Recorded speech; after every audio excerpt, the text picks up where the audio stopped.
तो कल यहाँ पे हम लोग पढ़े थे डिकम्पोजिशन में हीट थर्मल डिकम्पोजिशन पढ़ लिए थे। आज इलेक्ट्रोलाइटिक डिकम्पोजिशन मतलब ऐसा चीज़ जो उसको इलेक्ट्रिसिटी से तोड़ा जाए तो कौन सा रिएक्शन होगा, और एक फोटोलिटिक डिकम्पोजिशन मतलब लाइट से तोड़ने पे कौन सा होगा। ठीक है, सबसे पहले आते हैं, बताओ तो थर्मल डिकम्पोजिशन का कौन सा एग्जाम्पल पढ़े थे कल? आयरन सल्फेट वाला, फेरस सल्फेट आयरन सल्फेट बोल रहे अब इलेक्ट्रोलाइटिक डिकम्पोजिशन जिसको क्या बोलते हैं, इलेक्ट्रोलाइसिस भी बोलते हैं। क्या बोलते हैं? इलेक्ट्रोलाइसिस भी बोलते हैं। इलेक्ट्रोलाइसिस में क्या होता है, वाटर को तोड़ते हैं। क्या करते हैं? वाटर को तोड़ते हैं। तोड़ेंगे, ब्रेक डाउन करेंगे। किसके माध्यम से? इलेक्ट्रिसिटी के माध्यम से। जैसे कि वाटर है तो इसको तोड़ेंगे तो क्या बन जाएगा, हाइड्रोजन, और ये ऑक्सीजन। और जो हाइड्रोजन है ये इसका 2:1 रेशियो में बनेगा। ठीक है, इसको बैलेंस करके देख लेना। इसको यहाँ से हटाएंगे, इसको यहाँ से हटाएंगे, फिर बैलेंस करके देख लेना।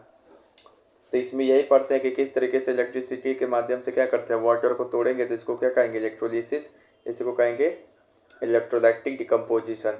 इसमें 3 पॉइंट जो है याद रखना है कि इसमें जो है हाइड्रोजन गैस ऑब्टेन होगा कहाँ पे, कैथोड पे, और ऑक्सीजन गैस ऑब्टेन होगा एनोड पे। इसमें वॉल्यूम ऑफ द गैसेज होगा हाइड्रोजन और ऑक्सीजन का 2:1 रेशियो में होगा। देखो हाइड्रोजन 2 है, यहाँ पे ऑक्सीजन 1 रेशियो में है। अब मास का जो रेशियो होगा 1:8 में होगा। तो ये कन्फ्यूजन नहीं कर देना, मास का रेशियो 2:1 कर देना। मास का रेशियो कैसे 1:8 होगा, ये बताइए, ये रट रहे हैं क्या? नहीं, हाइड्रोजन का कितना होता है, 1 होता है। 1 होता है। यहाँ पे 2 हाइड्रोजन है। ठीक है, और ऑक्सीजन का कितना होता है, 8 होता है। और यहाँ पे 2 ऑक्सीजन, कितना हो जाएगा, 32। तो 2 और 32 का रेशियो लेंगे तो कितना आ जाएगा, 1:8 ही आएगा। 1:16 आएगा। 2 2 4। आप ऑक्सीजन 2 ले रहे हैं ना? ऑक्सीजन 2 ले रहे हैं तो 32 का ही लिख रहे हैं, 16 लिखा है। हाँ, 8 8 16 ना होगा, 8 8 16 होगा। ठीक है, तो 1:2 कितना आ जाएगा, 8 आएगा। कितना आएगा, H2O2 का कितना आ जाएगा, 1:8 आएगा। समझ में आ गया? तो ये वॉल्यूम होगा कितना, 2:1 रेशियो में, और मास होगा कितना, 1:8 रेशियो में।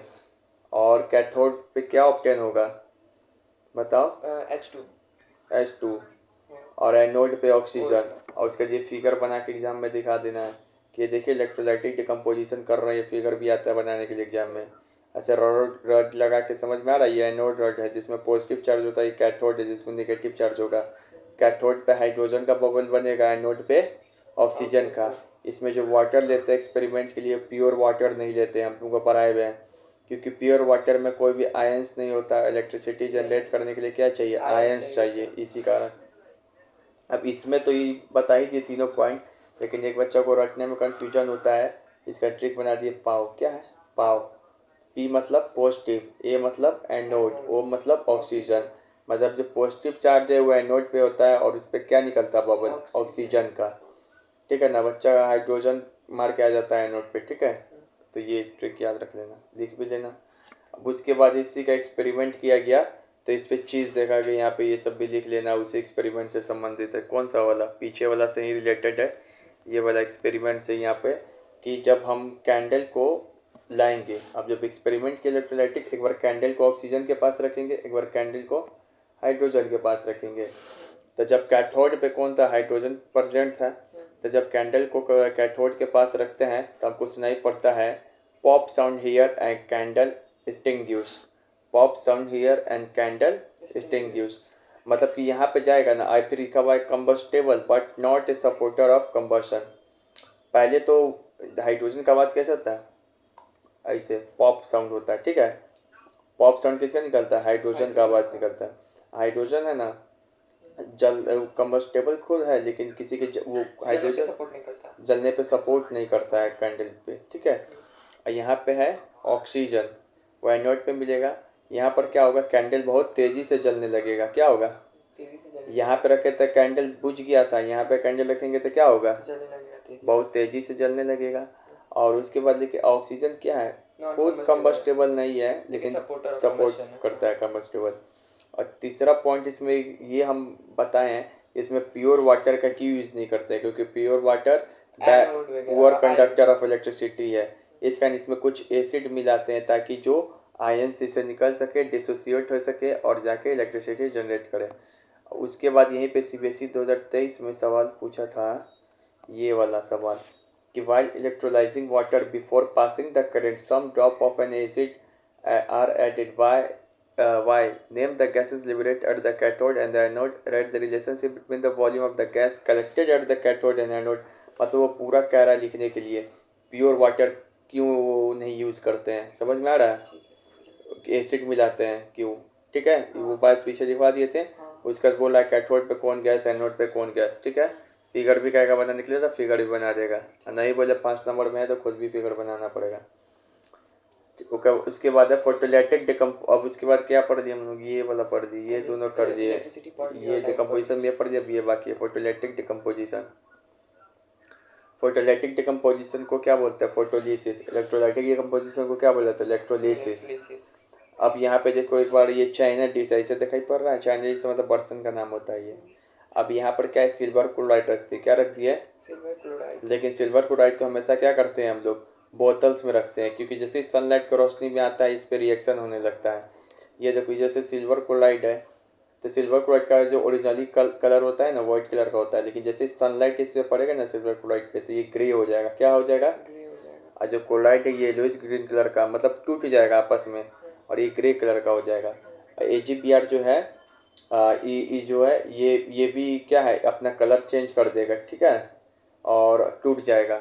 अब हम इसका क्या करते हैं कि that is why AgCl AgBr kept in black colour बोतल टू प्रोटेक्ट फ्रॉम सिल्वर।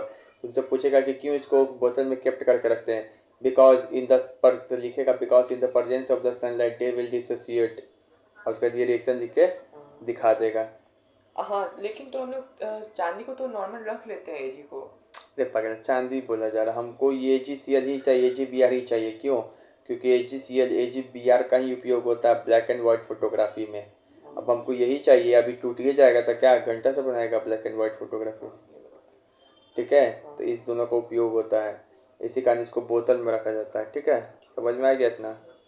अब यहाँ पे ये है कि 2023 में सवाल पूछा, silver chloride kept in China dish turns grey into sunlight, सही है।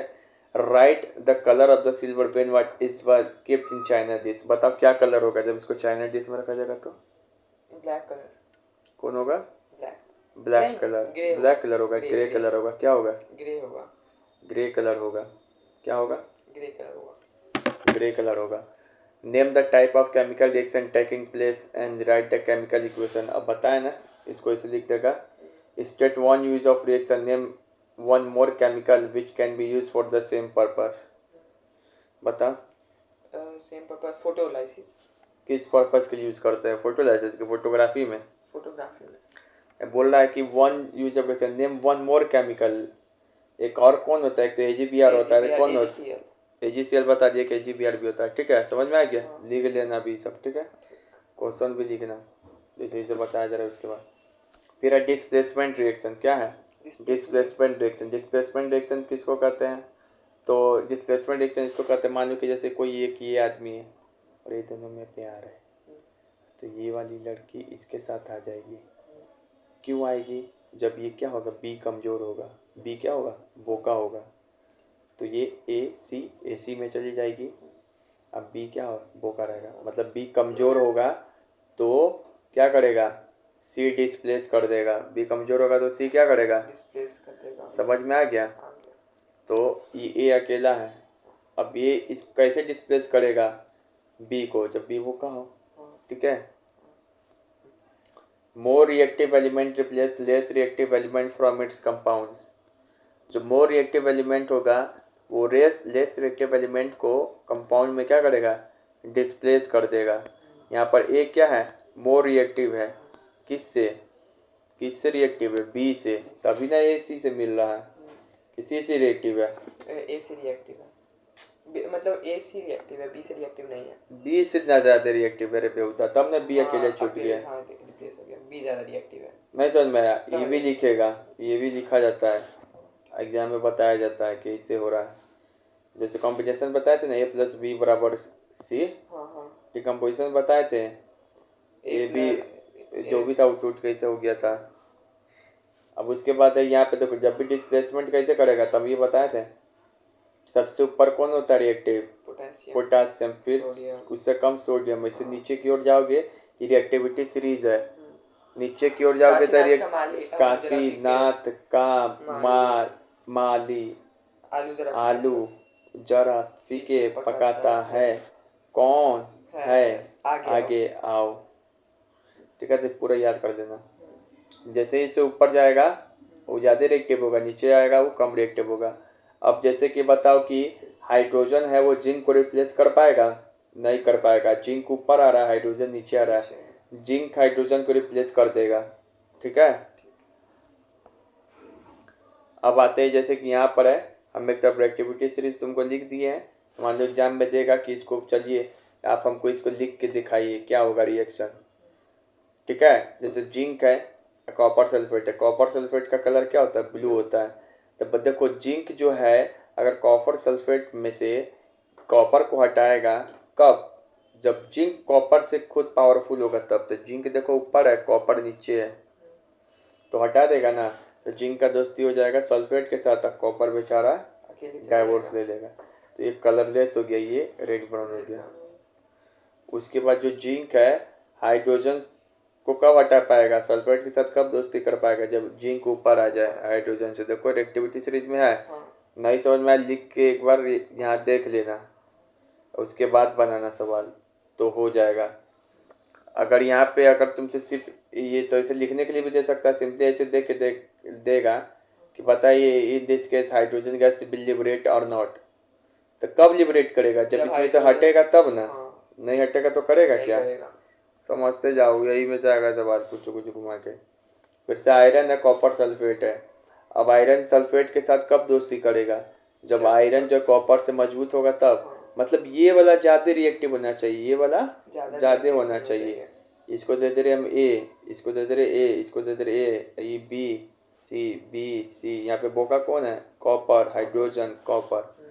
समझ में आ रहा है? और यहाँ लीड बकचोदी कर दिया, हमेशा देगा।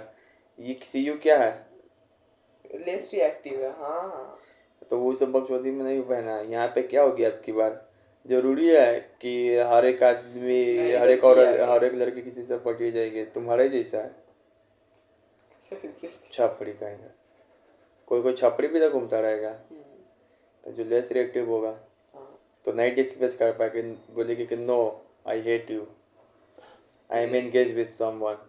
तो लीड बेचारा अकेले रही। ये जो रिएक्शन दिखाई दे रहा है ये गलत है, आंखों का धोखा है, ये रिएक्शन होगा ही नहीं। क्या होगा?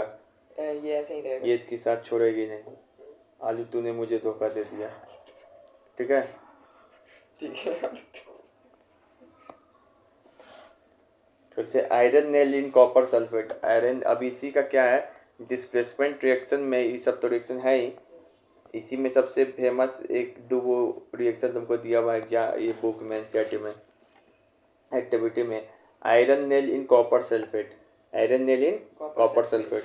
जब तुम आयरन को कॉपर सल्फेट के सॉल्यूशन में रखते हो तो तुम्हारा बताओ रिएक्शन होगा कि नहीं? ये देखना पड़ेगा सर, सल्फेट के साथ आयरन दोस्ती करेगा तो कॉपर को कम मजबूत होना चाहिए कि ज़्यादा मजबूत होना चाहिए? कम मजबूत होना चाहिए कॉपर को, आयरन को ज़्यादा मजबूत होना तो आयरन ज़्यादा मजबूत है, यानी कि ये FeSO4 बना लेगा, Cu बना लेगा। Fe मतलब आयरन, कॉपर सल्फेट का सोल्यूशन क्या होता है? ब्लू कलर, ये सब रटते जाएगा। और ये फेरस सल्फेट ग्रीन कलर होता है, और ये जो बच गया कॉपर रेडिश ब्राउन होगा। सर हम समझे नहीं तो रिएक्शन रट गए। ये क्या होता है कि एक्सपेरिमेंट दिया हुआ है एनसीईआरटी में, ये में इस ट्यूब में ना कॉपर सल्फेट का सॉल्यूशन रखा हुआ दिखाई पड़ रहा है यहाँ पे ब्लू कलर का, CuSO4, ये ब्लू कलर का है। उसके बाद हम एक ये वाला जो है कील, इसको इसमें डुबका दिए तो जो ब्लू कलर वाला था वो किस में चेंज हो जाता है? ग्रीन कलर वाला में। क्यों चेंज हो जाता है? क्योंकि जो आयरन है, अब पहले तो कॉपर सल्फेट न था सॉल्यूशन, अब क्या बन जाता है solution? Iron sulphate. Iron sulphate. तो ये कलर तो हो गया सॉल्यूशन का ऐसे। आयरन का जो नील तुम ये सिल्वर कलर का रखा था ना, अब ये कलर का चेंज हो गया रेडिश ब्राउन में। क्यों? क्योंकि जो तुम ये सोचेगा कि ये तो बन गया ये चीज़, लेकिन जो ये कॉपर भी तो बच गया। तो कॉपर ये तो कॉपर जो बच गया ना वो जाके आयरन पे चिपक जाता है, रेड कलर का कोटिंग हो जाता है। ठीक है, the copper deposited on iron nail, so the colour of the कील बिकम रेडिश ब्राउन। ये एक्सपेरिमेंट समझ में आया तुमको आ गया। कि इसमें पहले वो कॉपर पानी सल्फर था। मतलब कॉपर सल्फेट में नेल डुबाएंगे तो वो कलर बदल के ग्रीन हो जाएगा, और जो उसका कॉपर होगा वो जाके आयरन नेल पे चिपक जाएगा और ब्राउन कलर का हो जाएगा। ठीक है, अब इसी पे CBSE 2025 में क्वेश्चन पूछा था, a student has dipped some iron nails in aqueous solution of the copper sulphate. लेकिन फिर तो समझ, इतना लाइन बोल दिया ना तो समझ में आ जाना है कि कहाँ पर कौन वाले एग्जाम्पल की बात में कह रहा है। पूरा फिगर चलना चाहिए इसे एग्जाम में, इतनी दफ़ा बनाओ। इसको भी लिखेगा, सबको लिखेगा, फिगर बनाएगा। ठीक है, डिपेट किया। अब उसके बाद बोल रहा है कि 25 मिनट बाद वो ऑब्जर्व करता है कि कलर ऑफ द सोल्यूशन क्या हो जाता है, कैसे चेंज होता है, बिना ऑप्शन देके भी पता होना चाहिए, बताए थे। क्योंकि आयरन का कोटिंग हो रहा है। ब्लू से ग्रीन हो जाता है, ब्लू से ग्रीन हो जाता है, ब्लू से कलरलेस नहीं, ब्लू से पेल ग्रीन नहीं। ठीक है, और उसके बाद आयरन का किल का कलर कैसा हो जाता है, सिल्वर से रेडिश ब्राउन। अभी तक ये सवाल नहीं पूछा आयरन का किल का कलर, सब यही रट के जा रहा है।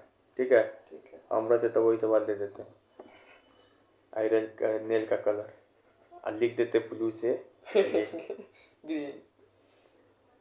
फिर है जिंक और H2SO4, जिंक है और H2SO4। अब एक और भी है, एक तो डिस्प्लेसमेंट रिएक्शन, ये फेमस वाला। एक और डिस्प्लेसमेंट रिएक्शन है तुम्हारे एग्जाम में, ये भी ऊपर में लिखेगा डिस्प्लेसमेंट रिएक्शन। ठीक है, ये भी है। अब एक है ये भी डिस्प्लेसमेंट रिएक्शन जिसमें है जिंक, क्या है, और है जिंक जो है उसको डाइल्यूट, ये भी पूछता है डाइल्यूट की कंसंट्रेटेड, तो डाइल्यूट वाले से क्या है, डाइल्यूट में जिसमें एसिड का मात्रा क्या होता है, एक डाइल्यूट होता है, कंसंट्रेटेड होता है, एसिड बेस में बताएंगे क्या होता है। कंसंट्रेटेड में एसिड का मात्रा ज़्यादा होता है, डाइल्यूट में कम होता है। तो जो जिंक है वो H2SO4, जो जिंक है वो H2SO4 के साथ डाइल्यूट वाले H2SO4 के साथ अगर रिएक्शन कराते हैं तो हम लोग देखते हैं क्या होगा। पहले बताओ, हाइड्रोजन गैस लिबरेट होगा कि नहीं होगा, बिल्कुल होगा, क्योंकि जिंक जो हाइड्रोजन से ऊपर आता है तो ये लिबरेट हो गया, प्लस हीट निकलेगा JNSO। अब इसी रिएक्शन में क्या क्या ऑब्जर्व किए ये सब भी लिखना है जब में पूछेगा। तो हाइड्रोजन गैस क्या होता है, कलरलेस ऑर्डरलेस होता है, अब बर्न करता है पॉप सॉन के साथ, बताए ना अभी। वो बर्निंग कैंडल को क्या करेगा, बुझा देगा। अगर मान लो इस दोनों को इसमें रिएक्शन करा रहे हैं, यहाँ पे हम लोग हाइड्रोजन गैस निकल रहा है, बर्निंग कैंडल रखेंगे तो बुझेगा कि बढ़ेगा, बुझ जाएगा क्योंकि हाइड्रोजन गैस निकल रहा है। ठीक है, बुझ जाएगा। टेम्परेचर इंक्रीज करेंगे तो रिएक्शन क्या हो जाएगा, हाईली एक्सोथर्मिक। फिर से अब यहाँ पे पूछ रहा है, बोला जा रहा है ऑब्जर्वेशन में डाइल्यूट एसिड क्यों यूज किया जा रहा है, तो डाइल्यूट एसिड इस कारण यूज किया जा रहा है कि जो रिएक्शन क्या होता है एक्सोथर्मिक होता है। एक्सोथर्मिक मतलब हीट ज़्यादा निकलता है। अब जब कंसनट्रेटेड हीट पहले ही से निकल रहा है, और कंसनट्रेटेड में क्या बताएं, एसिड ज़्यादा रहता है, और जब एसिड और ज़्यादा रहेगा तो रिएक्शन क्या होगा, और तेजी में और डेंजरस हो जाएगा, हीट और निकलेगा, इसी का डाइल्यूट यूज करते हैं। तो यहाँ पे एग्जामिनर किसी भी से पूछ देगा कि क्यों डाइल्यूट यूज कर रहे हैं, यहाँ पे कंसनट्रेटेड क्यों नहीं कर रहे हैं, तो because the concentrated acid contain more acid, so reaction become more dangerous and reaction will become more exothermic and heat will evolve more. समझ में आ रहा है, सब चीज़ ज़्यादा होने लगेगा तो खतरा हो जाएगी, इसी कारण हम लोग क्या करते हैं, डाइल्यूट यूज करते हैं। ठीक है ना, दिल नहीं लिख के आ जाना, डाइल्यूट पूरा लिखना। फिर स्टडी द डायग्राम, समझ में आ गया। तो ये हम लोग ये किसका एक कवर किए, डिस्प्लेसमेंट रिएक्शन का एक ये वाला एग्जांपल, और ये वाला जो दोनों बुक में दिया ऑब्जर्वेशन, ऐसा ही सब फिगर ऐसे बना के लिखेगा बॉक्स में। ठीक है, ये लिखेगा रिएक्शन, और एक रिएक्शन लिखवा रहा है, ऑब्जर्वेशन भी लिखा रहा है, पता है ना। स्टडी द डायग्राम, रुचि के चाहिए पता, एक चैप्टर पढ़ा इतना नहीं लगता है, रुचि को एक के दिन में चाहिए सब क्या उतना, मतलब उसका गलती नहीं है, अब उतना दिन बाद कैसे होगा। Study the given diagram given below, identify the gas format in the reaction. अभी जो अब यहाँ पे या चाहिए दिया हुआ है रिएक्शन, तुमको आइडेंटिफाई करना है। नहीं नहीं, ये भी नहीं दिया हुआ है, ये तो आप खुद से लिखा है, कुछ लिखा। Study the diagram given below, अच्छा CBSE ये किया है, खाली फिगर दे दिया और कुछ नहीं लिखा है, और तुमको बोल रहा है कि क्या होगा। तुम तो यही बात ना है भाई, एकदम सब रिएक्शन याद होना होगा। तुमको याद होना चाहिए, जिंक सल्फ्यूरिक डाइल्यूट वाला का बात कर रहा है। अच्छा, इसका मतलब ये जैसे ही देख लिया ये, हाँ तो बस तुम्हारे मन में ये वाला चाहिए। रिएक्शन चलना चाहिए और ये पूरा बात चलना चाहिए, और इससे आता है सीबीएसई का क्वेश्चन। समझ में आ रहा है? तो ये रिएक्शन पहले लिखोगे यहाँ पे, ठीक हो? पहले लिख लेगा साइड में कॉपी में, उसके बाद ऑप्शन चूज करेगा। Carbon dioxide which is, carbon dioxide थोड़ी ना निकलेगा इसमें से, ऑक्सीजन थोड़ी ना निकलता है इसमें से, सल्फर डाइऑक्साइड निकलता है, हाइड्रोजन निकलेगा पॉप साउंड के साइन जो कि कैंडल को बुझा देगा। समझ में आ गया? अब ये question, which of the following BPSC का क्वेश्चन है, समझ में आ रहा है? Which of the following pair will give a displacement reaction, इसमें से कौन जो है डिस्प्लेसमेंट रिएक्शन को क्या करेगा, देगा? बताओ तो, देख रहे हैं तुम। Following FeSO4 displacement Fe reactive है सिल्वर मेटल से, तो वो लिखना पड़ेगा काशीनाथ में मारिया पता है। हाँ तो देख के बताओ ना कौन देगा, एग्जाम्पल भी तो कुछ पढ़ा होगा। अल्युमिनियम मेटल नहीं होगा, आलू काशीनाथ ऊपर वाला पहला वाला कॉपर F काशीनाथ का मारिया आलू फीके पकाता, सिल्वर आलू तो AL नहीं होगा, ऊपर वाला तो नहीं होगा। ठीक है, ऊपर वाला नहीं होगा, ये चेक करा रहे थे। ऊपर वाला यहाँ पे अगर सिर्फ ये कॉपर लिख देता तो हो जाता है, ये सिल्वर लिखा हुआ है, तो ऐसा सवाल को कैसे बनाएगा? ये FeSO4 है, यहाँ पे पहले लिखेगा तुम Ag, फिर यहाँ पे लिखेगा Al, फिर यहाँ पे लिखेगा Cu। तो ये देखो Fe जो है Ag से ज़्यादा ताकतवर नहीं है, Ag ऊपर आता है, Ag नीचे आता है। किसको ज़्यादा ताकतवर होना चाहिए, इधर वाले को कि इधर वाले को? इधर वाले को होना चाहिए, तो ये नीचे आता है, ठीक है, और ये ऊपर आता है। अपना लिख लेगा यहाँ पे साइड में, चलो लिखते हैं हम लोग, काशीनाथ का माली आलू जरा फीके पकाता है, कौन है? आगे और जा रहा, ठीक है, अपना लिखते रहना, इसे लिख के देखना। अब यहाँ पे देखो जो सिल्वर है वो कॉपर से ऊपर आता है, ठीक है ना, वही कॉपर जो सिल्वर से ऊपर आता है, कॉपर कहाँ पर है? यहीं पे आ गया कॉपर, सिल्वर और नीचे आएगा, ठीक है, तो ये C होगा, ठीक है। ये देखो सिल्वर जो है ये नीचे आ गया और कॉपर ऊपर है, ठीक है, समझ में आ गया? इसे हमेशा याद रखना है, किसको ज्यादा ताकतवर दिखाना है, इस साइड वाले को, ठीक है।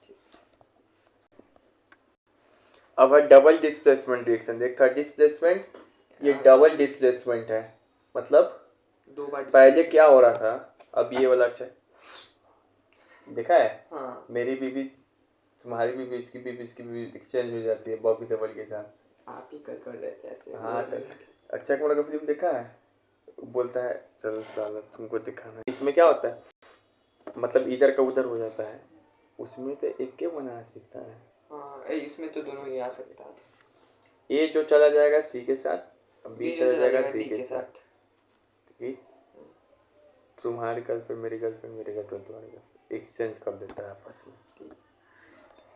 तो इसमें डबल डिस्प्लेसमेंट ये भी लिखना पड़ेगा, ABCD AD फिर BC, ऐसे करके दिखाना पड़ेगा इसे एग्जामिनर को, ठीक है।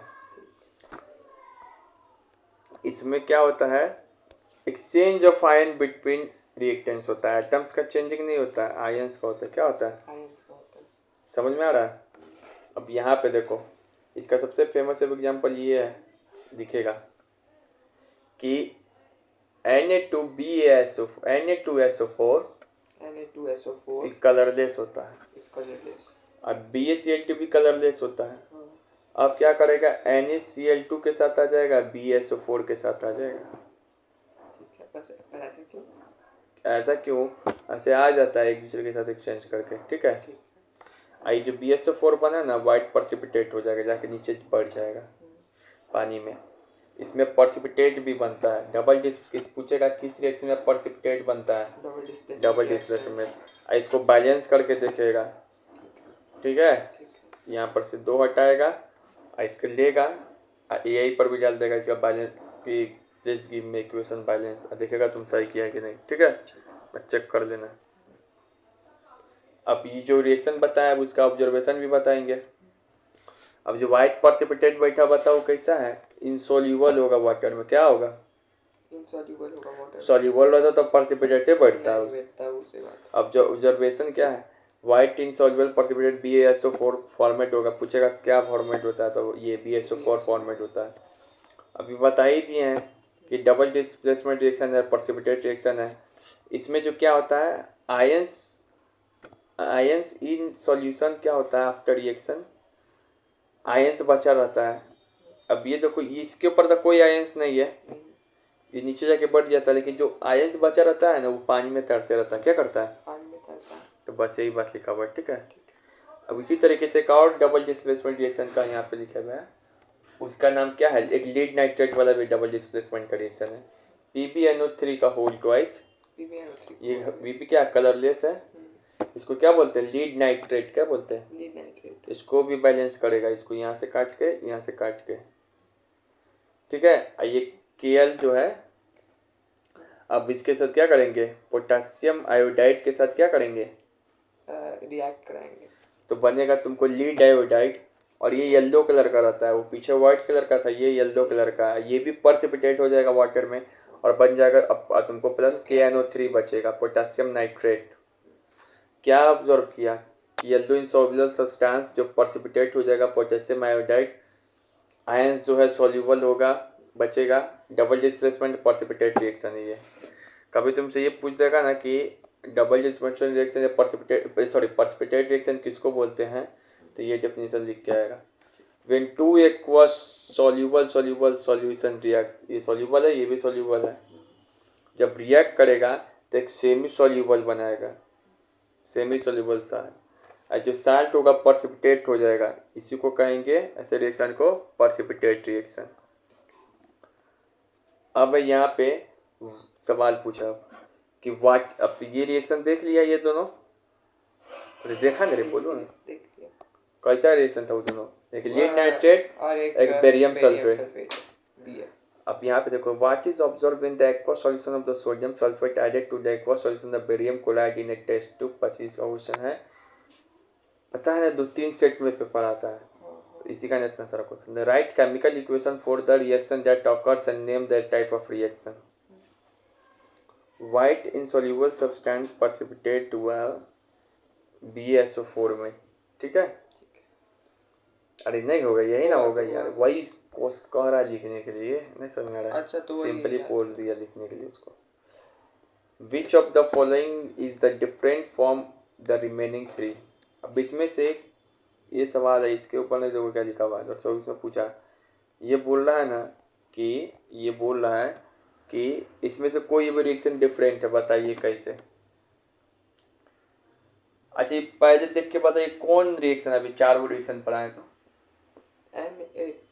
दो इधर फिर दो इधर बन रहा है, दो इधर, ये दो मिलके वो बन रहा है, कॉम्बिनेशन है। ये भी दो इधर इधर, क्या है, डबल डिस्प्लेसमेंट, सब डबल डिस्प्लेसमेंट दिया। और ये क्या है, कॉम्बिनेशन रिएक्शन, तो ये क्या है, ऑड हो गया इसमें से, तो यही ना डिफरेंट होगा।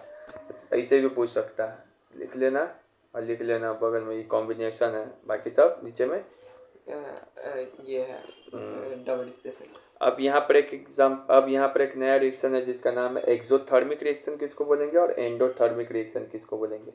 एक्सो और एंडो। एक्सो में क्या होता है, हीट निकलेगा, तो heat release in the reaction. Endothermic reaction मतलब क्या होगा, हीट दोगे, इन दो, तो किसी चीज़ को तोड़ना होगा तो हीट देगा कि हीट निकलेगा, देंगे। कोई चीज़ जलेगा, हीट देगा कि हीट निकलेगा, तो heat given to the reaction. ठीक है, अब कौन इंडो है कौन एक्सो, ये एग्जाम में पूछता है, तो इसका एग्जांपल याद रखोगे। एक्सो का एग्जांपल, एक्सो में हीट दो का नहीं निकलेगा, एक्सो में निकलता है, तो कंबशन ऑफ हाइड्रोकार्बन, जलना किसी भी चीज का क्या हो जाएगा, एक्सोथर्मिक। जैसे बर्निंग ऑफ कोल, इसमें कार्बन को ऑक्सीजन के साथ जला रहा था, कार्बन डाइऑक्साइड प्लस हीट निकलेगा। डाइल्यूशन रिएक्शन अभी बताए थे, Zn को H2SO4 के साथ कर रहे थे, डाइल्यूट के साथ। डाइल्यूशन मतलब क्या होता है, एसिड में पानी में एसिड मिलाते हैं कि एसिड में पानी, भी सवाल है। तो वो है, हम लोग क्या करते हैं, पानी में एसिड मिलाते हैं, एसिड में पानी नहीं, ठीक है ना, पानी में एसिड मिलाते हैं। तो पानी में एसिड मिलाने को क्या बोलते हैं, डाइल्यूशन बोलते हैं, क्योंकि उस समय क्या होता है, हीट निकलता है। जब पानी में एसिड मिलाएगा ना तो क्या होता है, हीट निकलता है ऊपर की ओर। ये भी कैसा रिएक्शन है, एक्सोथर्मिक। तो इसी को इंग्लिश में बोलता है डाइल्यूशन रिएक्शन, इसी को हिंदी में बोलेंगे पानी में एसिड मिलाना। ये भी लिखेगा ये सब हिंदी। फिर रेस्पिरेशन रिएक्शन, रेस्पिरेशन मतलब सांस लेते हैं तो हम लोग एनर्जी क्या करते हैं, बनता है ना रेस्पिरेशन में। सोते सोते क्यों भूख लगता है, रेस्पिरेशन वो थोड़ा एनर्जी रिलीज होता है, एनर्जी खर्च होता है। तो उसमें हीट कहाँ निकल रहा है? हीट नहीं निकले, एनर्जी निकल रहा है ना भाई, हीट निकले तो एनर्जी निकले। यहाँ देखो गर्म हवा नहीं अपने नाक के पास, पाद नहीं मार देना। तो रेस्पिरेशन रिएक्शन जो है वो क्या है, exothermic reaction. Quick with water क्या है, क्विक विथ वाटर। अब यार देखो पानी में चूना मिलाना भी क्या है, एक्सोथर्मिक बेटा पानी में चूना मिला के करता है, तो ये लिखना भी होगा। पानी में चूना मिलाने का मतलब रिएक्शन भी लिखना होगा, CaH2O CaOH का होल स्क्वायर। सिंपली अगर ये दे देगा लिख के तो तुमको कहेगा बता एक्सो है कि इंडो। तो अभी ना बोल रहा है, इसका मतलब समझना चाहिए क्या है कि चूना में पानी मिला रहे हैं, ये लिखा हुआ इसका मतलब। Burning of magnesium river. अब किसी भी चीज़ को उल्टा में बदलेंगे ना, जैसे गैस को लिक्विड में, लिक्विड को सॉलिड में, उल्टा उल्टा चलेंगे ना तो हमको हीट निकलता है, देना नहीं पड़ता, हीट निकलता है। अगर पानी सॉलिड कोई चीज़ है उसको पिघलाना है तो हीट देगा कि निकलेगा पता, सॉलिड है किसको पिला, हीट देंगे ना। यहाँ पे लिक्विड से सॉलिड बना रहा था, हीट निकलना पड़ेगा, हीट रिलीज होगा। तो एक्सो याद करा दिया, अभी इंडो है। इंडो का क्या है, विंडो में देखना है इंडो। फिर उसके बाद क्या है, जो भी फोटोसिंथेसिस रिएक्शन है, ठीक है, जो भी फोटोसिंथेसिस रिएक्शन है, सनलाइट, इस फोटोसिंथेसिस रिएक्शन में क्या होता है, सनलाइट देना पड़ता है ना, तब ना करना बनेगा। तो ये क्या होगा, इंडो। इलेक्ट्रोलिसिस ऑफ वाटर में क्या करता है, इलेक्ट्रिसिटी देना पड़ता है ना, तो पानी तब ना टूटेगा। किसी चीज़ को तोड़ना हो तो इंडो ही होता है, ठीक है। कन्वर्जन, अब यहाँ देखो, अब ये लाइम स्टोन को क्यूब लाइम में बदलना है, मतलब चूना पत्थर को तोड़ देना है, तोड़ना है ना, क्या हो जाएगा। अब सिंपली ऐसे लिख के देगा तो तुम क्या करेगा, एक्सो की इंडो, और याद भी करना होगा, समझना भी पड़ेगा कि लिखा हुआ है लाइम स्टोन से क्यूब लाइम। तो लाइम स्टोन से क्यूब लाइम मतलब कि चूना पत्थर को तोड़ रहे हैं, तो तोड़ रहे तो मतलब कि डिकम्पोजिशन कर रहे थे, ये इंडो है। फिर सीधा सीधा चलते हैं सॉलिड को लिक्विड को गैस में, तो इंडो। जितना दुनिया का डिकम्पोजिशन रिएक्शन है वो सभी क्या है, इंडो। जैसे कि ये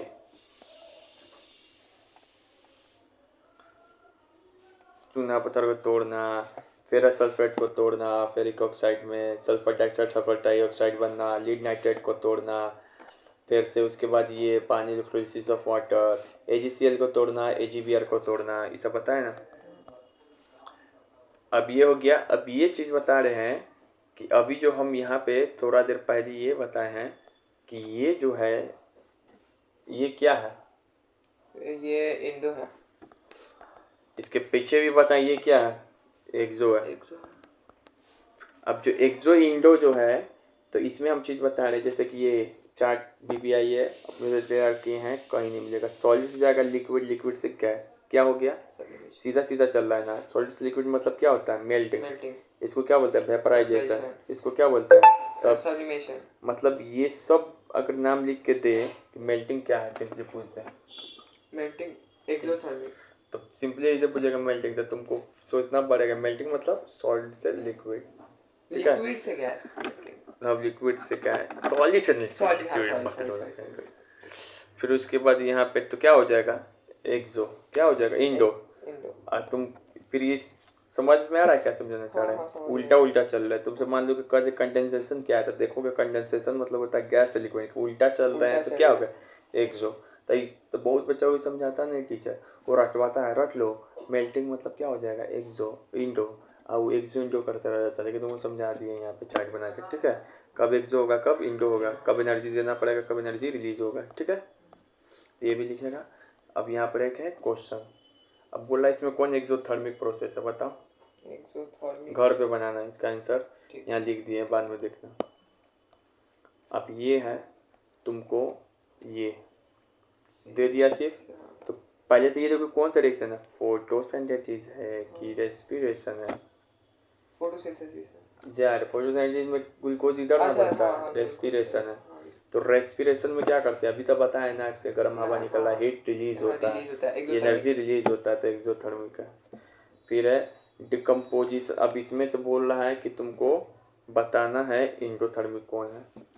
तो घर पे जाके चुपचाप बैठ के वाला को बनाना, आंसर लिखा हुआ है में, ठीक है।